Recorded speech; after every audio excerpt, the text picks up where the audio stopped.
Well, hello everyone, I am the MIgardener, and you are watching a very exciting episode because I've never shown this before. A few years ago, I filmed what I thought to be the best seed starting mix I had found until I discovered this mix that I'm going to show you.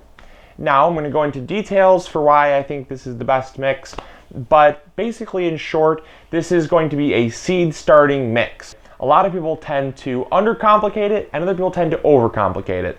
And this is going to be a little bit more on the complicated side of the spectrum. I would say it's not overcomplicated, but it's not going to be just throwing your seeds into some coco coir or peat moss or whatever you do.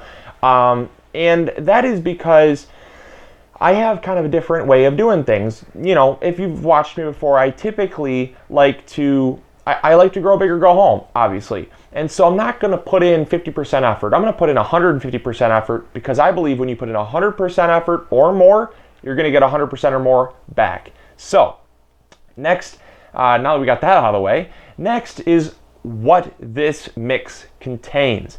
Now, traditional methods just say throw your seeds in some sphagnum peat moss and or coco coir. That works good. And I like to go off of the good, better, best kind of scale here. Good would be this. This is one of the best seed starting mixes in my opinion. This is Jiffy's organic seed starting mix. It's got a 50 to 60% peat moss content.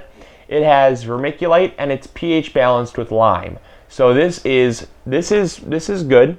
Zoe, I don't know what you're doing, but there you go. So this is good. Better is a combination of the Jiffy with worm castings. I have harvested some raw worm castings here. Raw in the sense that I haven't put in the oven. I haven't killed off any of the bugs that might be in it. There are little tiny bugs here and there. There are no fruit flies, there are no gnats. Just you get those tiny little creepy crawlies that like to go into your compost. I have those in there, and I'll tell you why. Because when you have worm castings that have all of those little mites and things in there, they eat other things that come in to attack your plants. So they help you. Those are beneficial. Those are beneficial to the ecosystem, and those are going to help your plant ward off pests that might come in to munch on the roots, that might come in to, take over your plant. And so I put those in the soil, not just for that, but it also offers a lot of nutrients. Yes, and that is what I get into, which is what I like to set myself apart from other people. I believe that having a healthy plant starts with a healthy seedling. And when you have a healthy seedling, you're going to have a healthy plant. See where I'm going with this? So I don't like starting my seeds in just a plain old seed starting mix that has no nutrients. And the reason being is as soon as that plant sprouts, it needs nutrients. If it is not growing in nutrients right away, it is going to be 50 to 70% less strong than one that is started in a mix that has nutrients.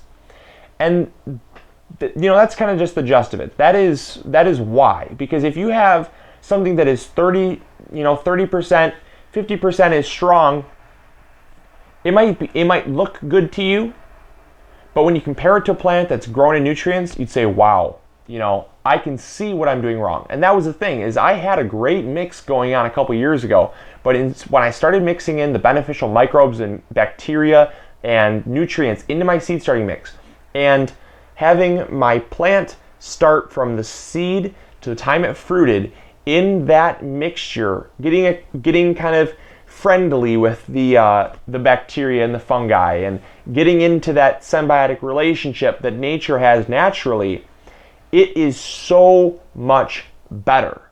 So the sooner you can get it in that, the better. Now, so you're saying, wow, he talked so highly of that. That's only his better. What's his best? I'll show you what's my best. And this is where it gets a little complicated, but if you can do it, you're going to have some of the best results you've ever had, and I promise you that. So, I have down here these 2 cups. And these 2 cups, you might not be able to see, but we'll bring you in close. Don't you worry. In this cup right here, I have 2 tablespoons of crushed leonardite. And crushed leonardite that's basically a big term for one of the best sources for humic acid. And humic acid is not an acid that's going to burn your plants, especially not in that amount. Humic acid is a great source of fertility. And basically the reason why is because leonardite is basically, it's kind of like a rock that absorbs all of the juices, if you will, that run off from humus. And humus is like the creme de la creme of soil. When you have humus, growing in humus is one of the best things you can grow in. But the next best alternative is the humic acid. And the humic acid is what comes out of the humus. And that is going to give you really good fertility. But the other thing that's going to do is feed the beneficial bacteria and microbes. It's also going to allow your plants to create a biofilm so they are stronger, healthier plants. And when it feeds the bacteria end up feeding your plants. So it's all going around in a good circle. Next thing is crushed Gaia Green glacial rock dust. This is in a powdered form, and the reason why I don't have any granules, you'll notice, is because I like to have my roots spread out quick. The faster they can spread, the faster they can retrieve those nutrients, and the stronger, healthier plant they're going to be. So I have a crushed powder here, and that is a Gaia Green glacial rock dust, and that adds the trace minerals and the micronutrients that are not found in your average bag of organic fertilizer. Typically, people like to stick to 3 numbers: NPK, nitrogen, phosphorus, and potassium. Those are great. Those are the macronutrients. Those are the ones that every plant needs. But also, what people seem to kind of fail at adding in their mixes are the micronutrients. Your manganese, your zinc, your iron, your things that are in very small amounts, but are depleted from your soil. Not only your soil, but even your organic fertilizer mixes. So you got to add that, because when they are growing in the best nutrient-rich soil possible, they're going to be the best plants you're going to have. So with all that said, let's bring you in close, and you can see how this is going to be the best. Now I'll show you what it looks like as I'm mixing it up. And I'm just going to mix up a small batch right here because I don't need all that much, because next episode I'm going to be starting my onion seeds in it. Yes, so coming close, I think you're really going to like this. All right, so what we're going to do first is we're going to add in our Jiffy peat mix here. And that is going to be the base. All right, there we go. Just get a little corner open there. I'm just gonna mix up this bucket, because like I said, I don't need all that much. Okay. What I'm gonna do is mix in right there. There's half the bucket. And you can kind of see where I'm going with half here. I'm gonna mix a 1-to-1 ratio. Yep, so 1-to-1. I'm gonna just stick my hands right in here. This beautiful stuff here. Look at that, beautiful worm castings. Look at how gorgeous that is. You see that? How beautiful that is. Gorgeous worm castings. I'm gonna mix in 1-to-1 ratio.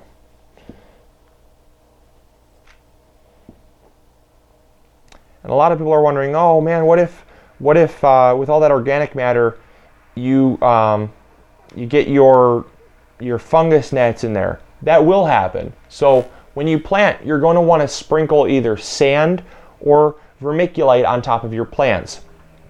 Make a pretty decent layer too, so that way the fungus gnats don't get in, because if they do, they're going to wreak havoc in your potting mix, which is one downside of this, because you're going to have organic matter, which fungus gnats just love to get into. There's a better shot of those worm castings there. Totally amazing stuff, right? Fantastic. And made myself too. All right, so I decided I'd switch up to just a seedling tray because it was kind of annoying. So we're just gonna mix this up, and then we'll scoop it back into the bucket later because I will be using this. So just get that all mixed up. Looks really great. Looks nice and well mixed, which is what we're looking for. You don't want any clumps of anything. You want it to just all be one, I guess, homogeneous mixture. All right. So then you're going to take your crushed leonardite, or your basically humic acid is what it's called, but that's actually what it is leonardite. So we're gonna sprinkle that in there. It is dusty, so make sure you don't inhale that. Then you're gonna put in the crushed Geyser glacial rock dust. This is dusty as well. And I mean, you saw how much I added. That was about a good cup, I'd say. A decent cup.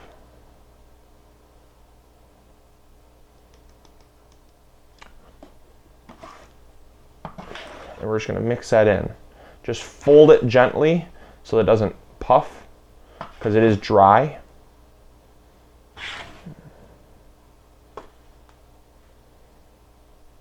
Once it gets into the mix, it won't puff anymore. Okay. So it's as simple as that. I really enjoyed making this episode for you all, and thank you all for tuning in here on the MIgardener channel. I wanted to get this out because I knew that I would not be starting my seeds for a while other than my onion seeds, which I'll be starting next episode. There's a little plug for next episode. Definitely tune in, it's gonna be really exciting. But I knew that other than my onion seeds, I don't really need to start things all that all that early, because I have my sprouts and stuff happening a lot later in the season, because my plants can't go in the ground until late April, early May, and that's sad for me, because I'm seeing all you people down south and all you out in California growing your stuff already, and that makes me a little bit jealous. I'm not gonna lie, but I wanted to get this here to you so you could grow your stuff and grow it in this, because I think this is one of the best mixtures I will ever find, because it imitates nature, and that's what I like about it the most, is that it imitates nature, how it should be. So I hope you enjoyed this episode, and I really hope that you'll give it a try. If you liked it, give it a thumbs up. And also, if you have any comments or questions about this episode or other episodes, pop those in the comments box below, or shoot them in an email, and I'll get to them promptly. Also, if you would, go check out our other social media feeds. We have Facebook, Twitter, Google+, Pinterest. You're watching me on YouTube. And so I just want to have the information spread abroad so that everyone can just learn these tips and tricks to growing better and healthier and easier. And so that's all I got on this episode. I'm done rambling. I'll talk to you all later. This is the MIgardener reminding you to grow big or go home. I'll talk to you all later. See ya. Bye.